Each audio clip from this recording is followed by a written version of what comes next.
Meus amados irmãos e amigos, eu vos saúdo com a doce e gloriosa paz do Senhor.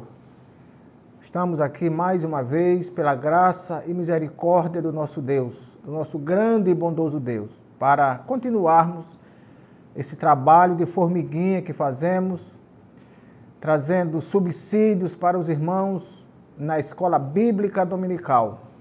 Espero contar com o apoio, a ajuda dos nossos amados professores da escola bíblica, dos nossos amados superintendentes e, por que não dizer, dos nossos pastores também. Estudaremos a lição de número 13, a última do primeiro trimestre de 2024.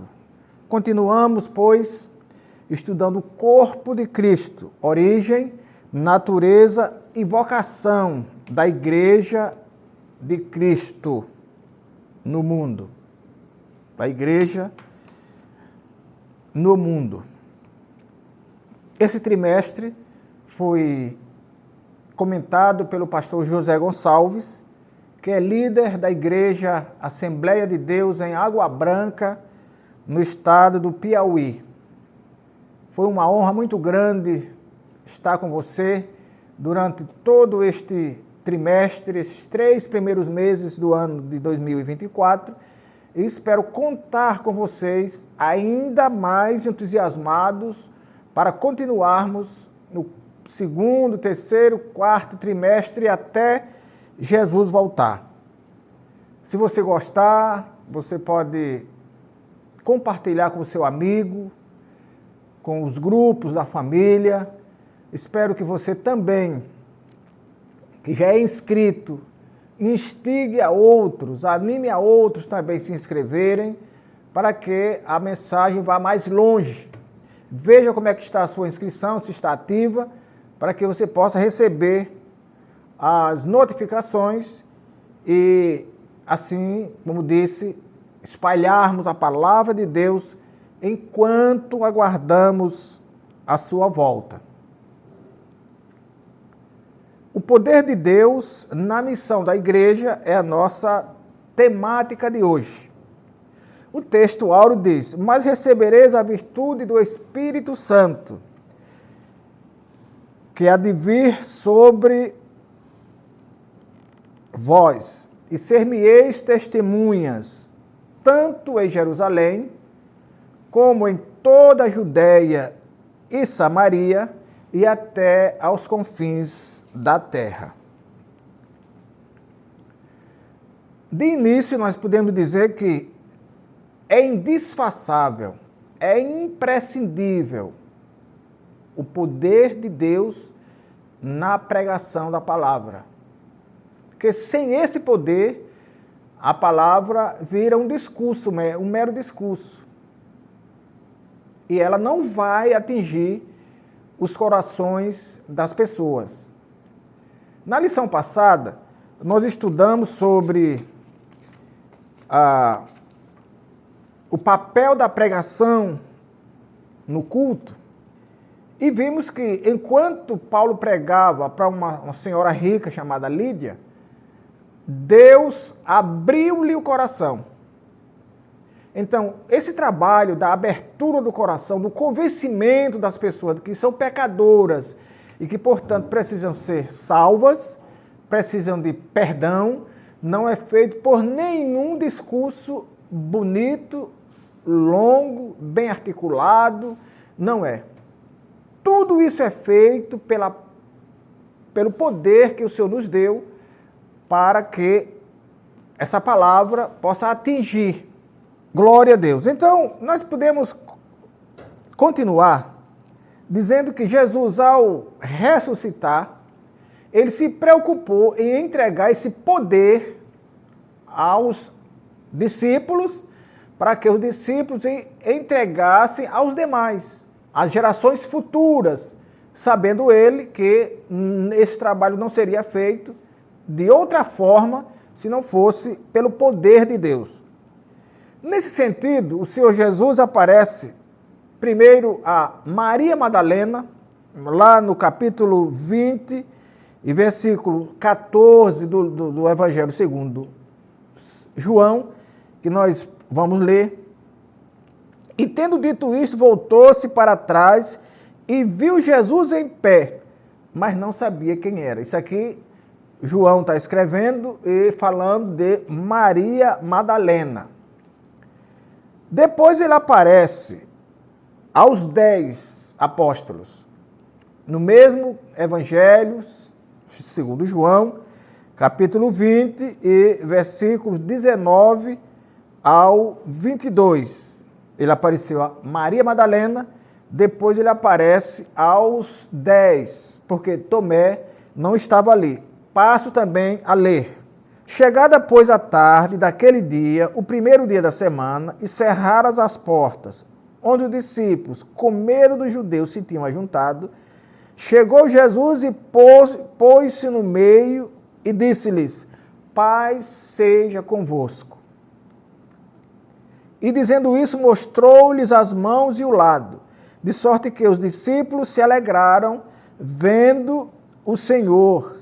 E disse-lhes, pois, Jesus outra vez: paz seja convosco. Assim como o Pai me enviou, também eu vos envio a vós. Imagine aí, veja você. Eles, assim como o Pai me enviou, eu assim vos envio a vós.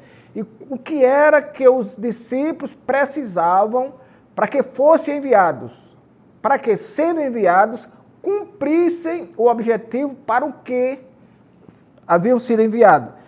E, havendo dito isso, assoprou sobre eles e disse: recebei o Espírito Santo. Então, é o Espírito Santo que nos encoraja para que nós cumpramos a missão da igreja, que não é outra senão a pregação do Evangelho, o alcance dos pecadores e, sobretudo, tornar Jesus conhecido na terra. Então, Jesus aparece a Maria Madalena e agora aparece aos 10. Eu já disse que Tomé não estava ali.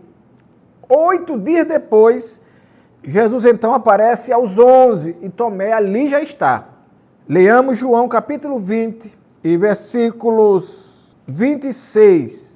E 8 dias depois estavam outra vez os discípulos dentro e com eles Tomé. Chegou Jesus, estando as portas fechadas, e apresentou-se no meio e disse: paz seja convosco. Então, a gente vê que para que essa missão seja cumprida cabalmente e que haja sucesso no cumprimento, nós precisamos ter primeiro paz. Paz com o nosso Deus, paz com os nossos amigos, paz com os nossos vizinhos, paz com os nossos irmãos na igreja, paz com os nossos pastores. E depois devemos ter o poder do Espírito Santo para que possamos alcançar de forma maravilhosa os objetivos para os quais fomos chamados. No capítulo 21 do mesmo livro, Jesus aparece aos discípulos pela 4ª vez. Primeiro ele aparece a Maria Madalena, depois pela primeira vez aos 10, depois pela segunda vez aos 11. Quando eu digo 11, é porque Judas, o traidor, já não existia mais, já não estava mais entre o colégio apostólico. E no capítulo 21 do mesmo livro do Evangelho de João, a Bíblia diz que ele se manifesta entre 7 discípulos que haviam abandonado o ofício de ganhar almas e estavam retornando ao ofício de ganhar peixes. Isto é, haviam deixado o ofício de pescar almas e haviam voltado ao ofício de pescar peixe, e ali Jesus aparece. Não vou tratar mais adiante, porque foi ali que Jesus entregou a responsabilidade da igreja ao apóstolo Pedro. Glória a Deus. Mas em Lucas capítulo 24 e versículo 49, Jesus manda também que os discípulos ficassem em Jerusalém, até que do alto fossem revestidos de poder. Ora, para que esse poder que Jesus falava? O poder era para continuar a missão da pregação do Evangelho, porque Jesus sabia que, enquanto sendo Deus e homem, porque Jesus foi 100% Deus e 100% homem, hoje ele é 100% Deus, ele sabe o quanto ele sofreu, ele sabe as perseguições até a morte, e que os seus discípulos também precisavam ser revestidos para continuarem o trabalho. Então ele manda que eles fiquem em Jerusalém. O apóstolo Paulo também, em Romanos capítulo 1, versículo 16, ele diz que o Evangelho é o poder de Deus, o qual nós não podemos prescindir se quisermos fazer o Evangelho da forma que o Senhor ordenou. E ele diz, porque não me envergonho do Evangelho de Cristo, pois é o poder de Deus para a salvação de todo aquele que crê, primeiro do judeu e depois do grego. Então, veja que Paulo fala aqui que o poder de Deus na missão da igreja, que é a pregação do Evangelho, ele não pode sofrer preconceito. Porque o Evangelho é o poder de Deus para a salvação de todo aquele que crê. Os judeus, para quem o Senhor veio, e também do grego, que com a rejeição dos judeus, Deus aí chama os demais, como diz no Evangelho segundo João, que ele veio para os que eram seus, e os seus não o receberam. Mas tantos quanto receberam, diz a Bíblia, deu-lhes o poder de serem feitos filhos de Deus. Louvado seja o Senhor. Nesta lição, nós focaremos nossa atenção no poder do Espírito Santo na missão da Igreja de Cristo. Aqui mostraremos que o povo de Deus, em hipótese nenhuma, pode prescindir desse poder para pregar o Evangelho. Nós vemos que muitas pessoas sábias, bem orientadas, bem avaliadas do ponto de vista do saber, como Paulo, como outros. Todavia, essas pessoas não foram melhores do que aquelas que eram simples, mas que também possuíam, eram dotadas do mesmo poder de Deus. Nós temos Pedro, não era analfabeto, como alguns chegam a dizer. A Bíblia diz que ele era indouto, não era alguém intelectual, mas ele era um homem sendo indouto, mas que estava sempre na vontade de Deus. E a Bíblia diz que por ele foram feitos muitos sinais. Então, a igreja só será igreja, a igreja só terá poder, a igreja só ganhará as almas, só vai saquear o inferno se estiver sob o poder do Senhor nosso Deus. A doutrina do Espírito Santo, segundo o Evangelho de Lucas, que é a pneumatologia, a doutrina do Espírito Santo. O ensino revelado nos ensinos nos escritos de Lucas. Lucas, como se sabe, é o homem de Deus, o médico, amigo, que escreveu os livros do Evangelho segundo Lucas, que leva o seu nome, e também o livro dos Atos dos Apóstolos. E ali nós vemos que o ensino da pregação do Evangelho e da submissão ao poder de Deus, para que essa pregação seja eficaz, estão estampados nos dois livros, tanto em Lucas, quanto no livro dos Atos dos Apóstolos. Nós vamos ver que Jesus se preocupou em dotar os discípulos de poder do alto. Não era o poder dos homens, não era o poder dos Herodes, não, era o poder do alto para que eles pudessem pregar o Evangelho. Da mesma forma, para que nos deixasse o exemplo, o próprio Jesus também foi dotado, foi cheio desse poder para pregar o evangelho. É claro que tudo aquilo seria desnecessário, porque o Jesus era o próprio Deus, mas ele fez tudo para que nós tomássemos como exemplo. Em Lucas, capítulo 3, no Evangelho segundo Lucas, capítulo 3, versículos 21 e 22, nós podemos ler o seguinte: e aconteceu que, como todo o povo se batizava, sendo batizado também Jesus, orando ele, o céu se abriu, o Espírito Santo desceu e Deus falou. Olha, quando Jesus desce as águas batismais, 3 coisas maravilhosas acontecem.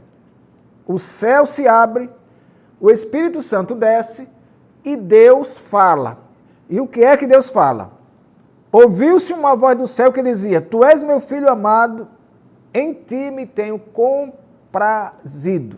Então, Deus está então entregando os poderes dos céus, os poderes do alto, para que ele continuasse pregando o evangelho, para que ele pudesse suportar os problemas que adviriam quando ele começasse o seu ministério aqui na terra.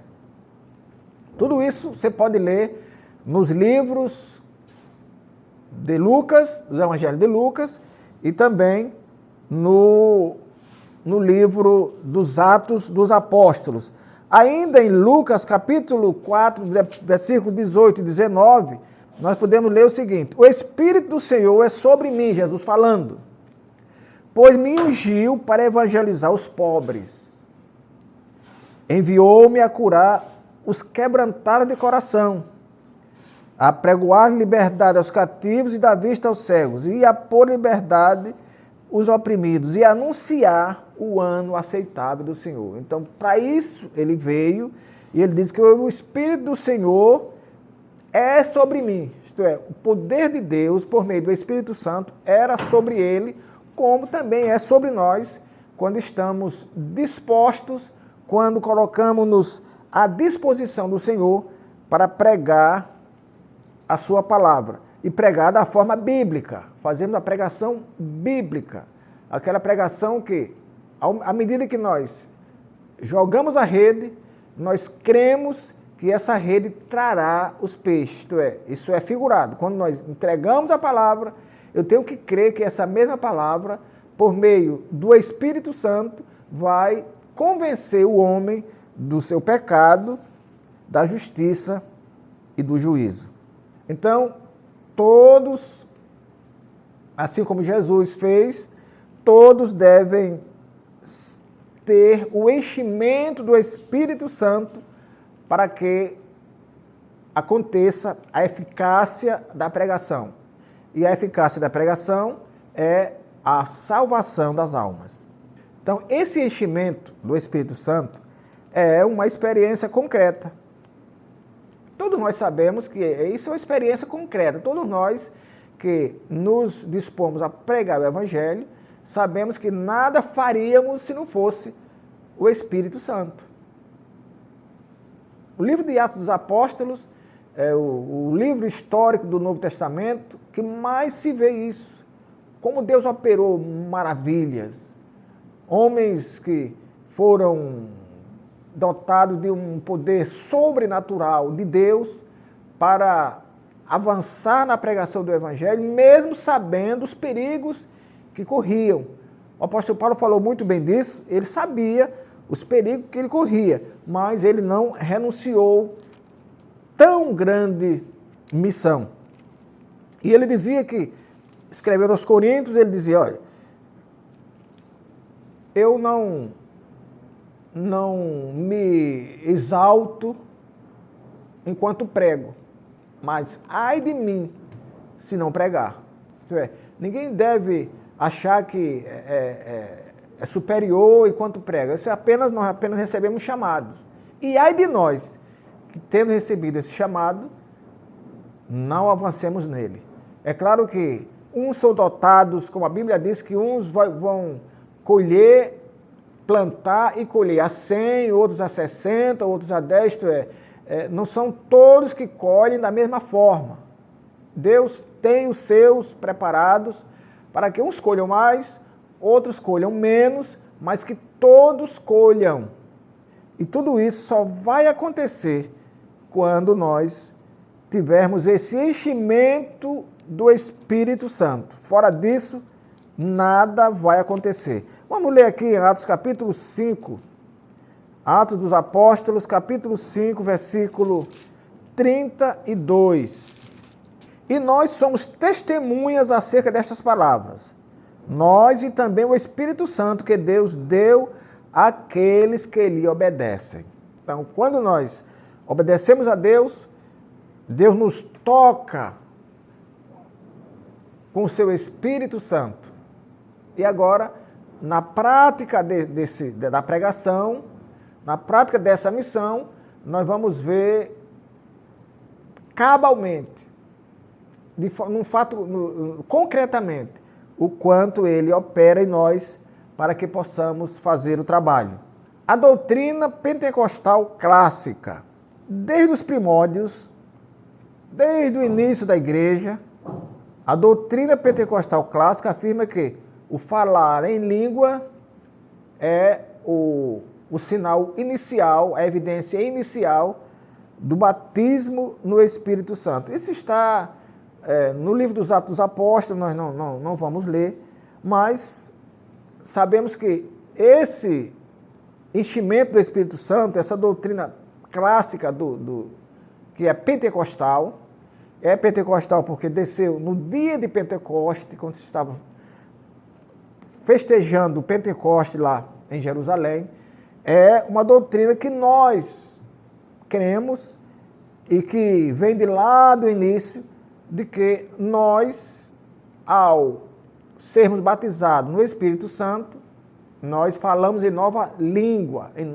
É a evidência, é o sinal primeiro, inicial, para que conheçamos que alguém foi batizado no Espírito Santo.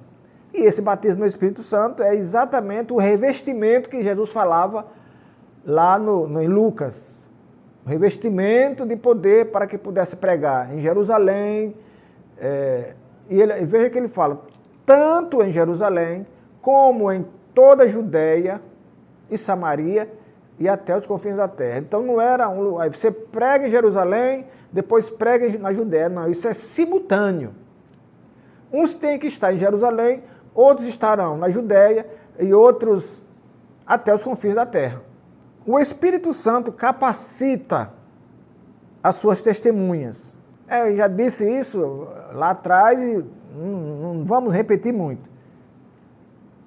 Não haverá pregação eficaz e, portanto, não haverá pregador eficaz. E quando eu digo pregação eficaz e pregador eficaz, eu não estou enaltecendo a pessoa.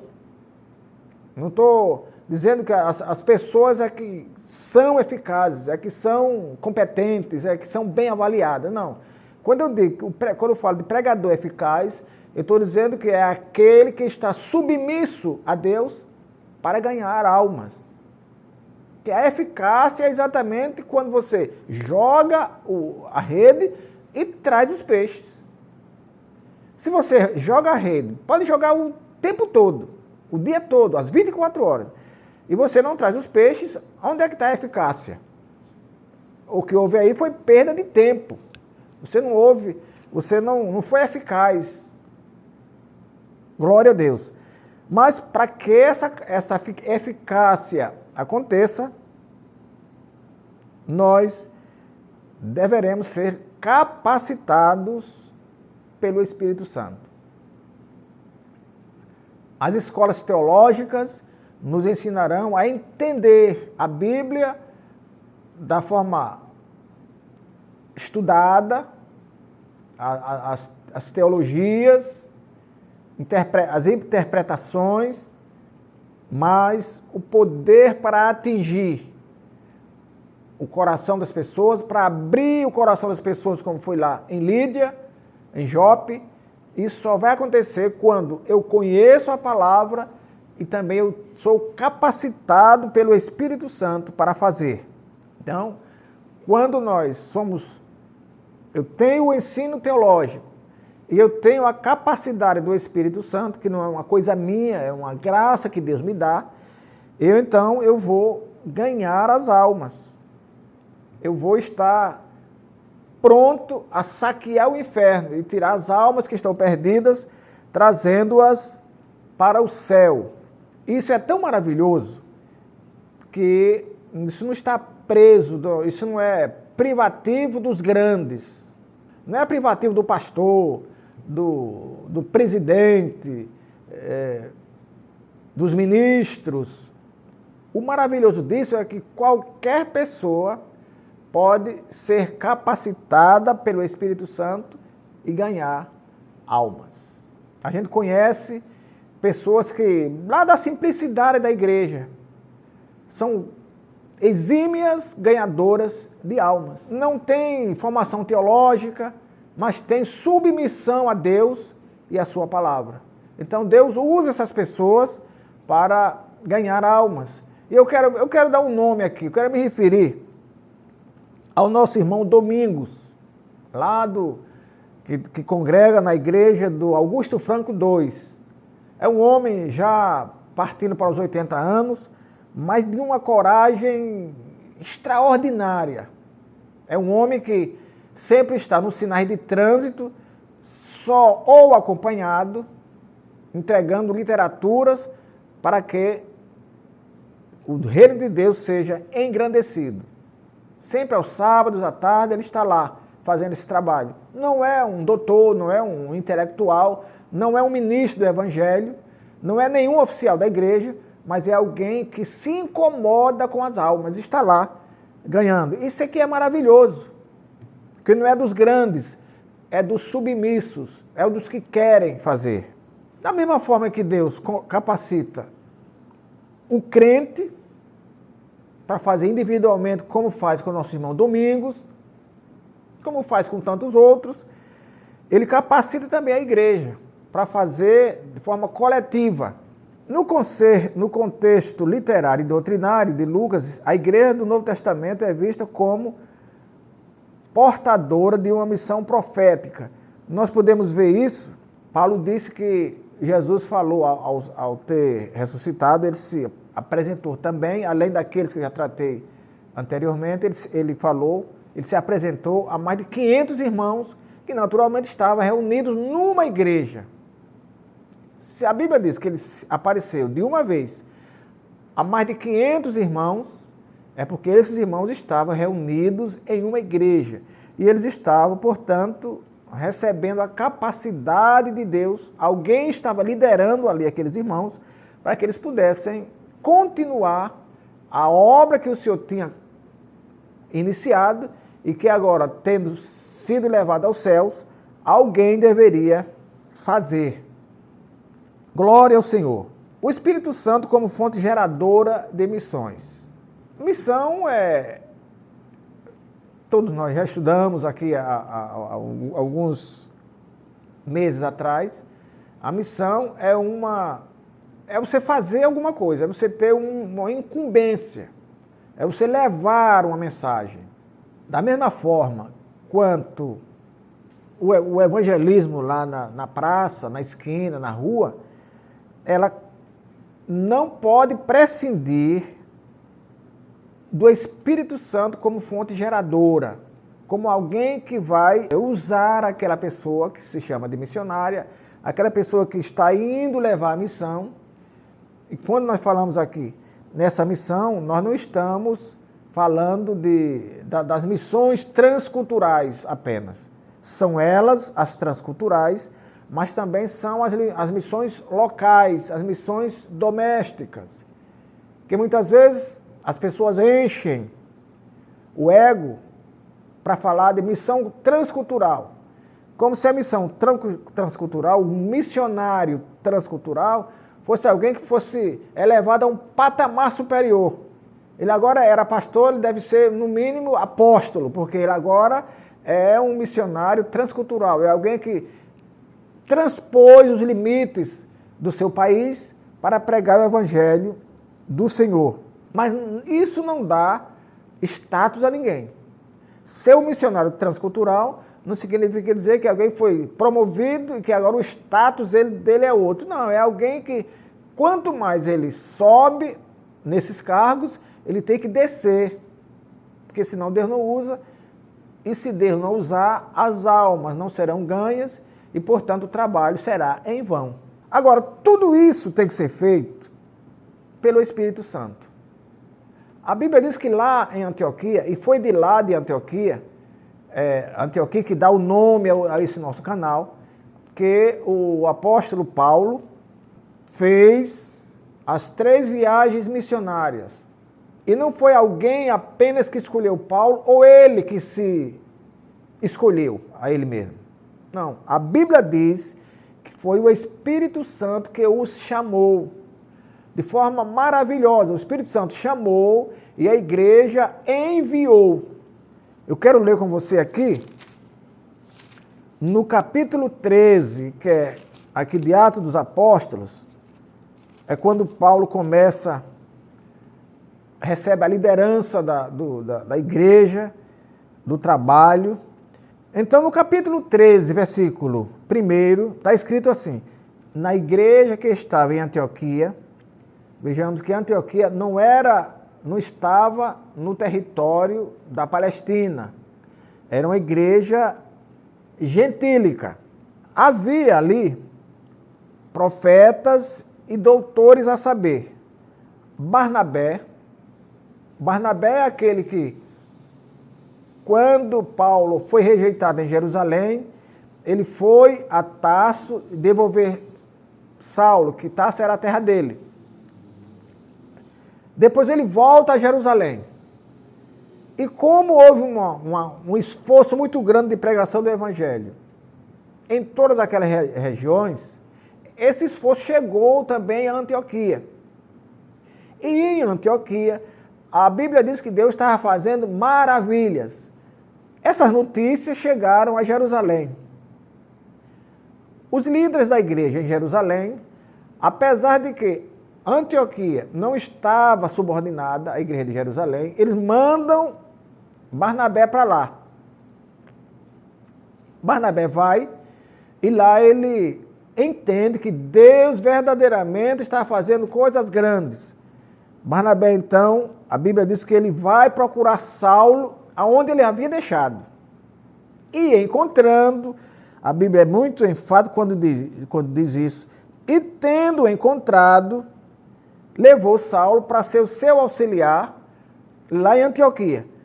Por isso, Lucas escreve aqui, os profetas que estavam em Antioquia: Barnabé, Simeão, chamado Níger, e Lúcio, Cirineu, Manaém, que fora criado com Herodes, o tetrarca, e Saulo. Então, dessa história que a Bíblia conta, estavam ali, conhecidamente, Barnabé e Saulo, e servindo eles ao Senhor. Isso é que é maravilhoso. E servindo eles ao Senhor e jejuando. Então, era uma igreja que, apesar de ser uma igreja gentílica, que foi a primeira igreja fora dos limites da Palestina, eles serviam a Deus e estavam jejuando. E aí o Espírito Santo desce e fala a eles o seguinte: apartai-me a Barnabé e a Saulo para a obra que eu os tenho chamado. Deus, então, quer que Barnabé e Saulo saiam dos limites de Antioquia, que Deus tem uma obra que até ali ele não tinha revelado ainda. Agora, a decisão da igreja. Então, jejuando e orando, e pondo sobre ele as mãos, os despediram.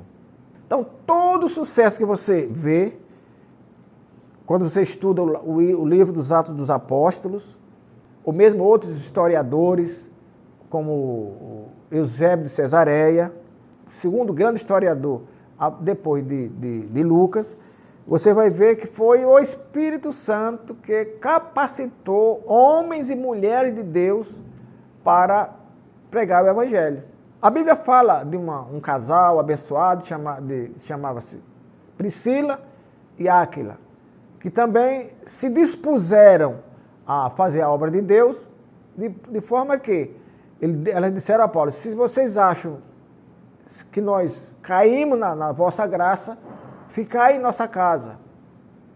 E alguns interpretam isso como sendo que a casa dela ficou servindo como um ponto de pregação. De tão maravilhada ficou ela quando descobriu aquela amizade entre Paulo, o próprio Apolo, que estavam ali juntos, Timóteo. Então, é alguém, meus amados irmãos, quando o Espírito Santo toca nos nossos corações, nós nos dispomos a fazer a obra de Deus. E com essa disposição, como está escrito aqui, não devemos prescindir, isto é, não devemos rejeitar, não devemos achar que podemos fazer se não formos capacitados pelo Espírito Santo. É Ele que dá o poder para que nós preguemos, poder para que possamos pregar e cumprir, portanto, a missão está no Espírito Santo. Então, é esse mesmo Espírito Santo que nos concede a estratégia missionária. Paulo confessa no livro dos Atos dos Apóstolos que ele diz que não sabia para onde ia, a não ser o que o Espírito Santo lhe revelava de cidade em cidade. Isto é, quem está dependendo do Espírito Santo, não se preocupe. Se é Deus que dirige a sua vida, os seus passos acontecerão na medida e na vontade do Senhor. Eu vou ler aqui alguns versículos para a gente ver o quanto Paulo era dependente da vontade de Deus e que, portanto, as estratégias para que ele cumprisse essa vontade estavam no Espírito Santo. Atos capítulo 16, versículos 6 e 7, diz assim: E passando pela Frígia e pela província da Galácia, foram impedidos pelo Espírito Santo de anunciar a palavra na Ásia. Isto é, mas como é que o Espírito Santo impede alguém de pregar a palavra se é pela palavra pregada que as pessoas aceitam? Deixe isso com Deus, porque se ele impediu de pregar num lugar, é porque ele queria que pregasse em outro. Versículo 7. E quando chegaram a Mísia, intentavam ir para a Bitínia, mas o Espírito Santo não lhe o permitiu. E tendo passado por Mísia, desceram a Tróade. Glória a Deus. Então, Deus queria que eles não pregassem nem na Galácia, nem na Frígia, nem na Mísia, nem na Bitínia. Deus queria que eles pregassem em Tróade. E foi aqui em Tróade que ele encontra a Lídia, que eu falei anteriormente. Então é Deus que dirige a vida do homem e da mulher que se dispõe a fazer a palavra de Deus. Em 16:9 do mesmo livro, Paulo diz o seguinte, que eu já li. E Paulo teve de noite uma visão em que se apresentava um varão da Macedônia e lhe rogava dizendo: passa a Macedônia e nos ajuda. Ora, você não precisa ou não adianta você ficar arrancando os cabelos, querendo entender o que Deus faz, porque você não vai entender. Quando o Espírito Santo impede que eles preguem na Frígia, na Galácia, na Mísia e em Bitínia, ele manda que eles vão para a Macedônia. E em Macedônia, a Bíblia diz que foi criada ali a primeira igreja a primeira igreja na Europa, em Filipos. Foi também ali, depois naquela viagem, que a igreja foi formada na Macedônia. E foi ali também, como eu já disse, que eles encontraram Lídia. E em Filipos, nós podemos ver a prisão de Paulo. Olha, Deus manda eles para ali, para Filipos, para Paulo ser preso juntamente com Silas. Mas a prisão de Paulo e Silas serviu para que o carcereiro fosse salvo, não só ele, mas toda a sua família. Louvado seja Deus. Então, a obra de Deus, ela sempre foi e será dirigida pelo Espírito Santo. E quando ela é dirigida pelo Espírito Santo, os frutos virão. Porque não somos nós que damos esses frutos, é o próprio Deus. Jesus nos diz no Evangelho segundo João: não fostes vós que me escolhestes a mim, mas eu vos escolhi a vós e vos nomeei para que vades e deis frutos, e esses frutos permaneçam.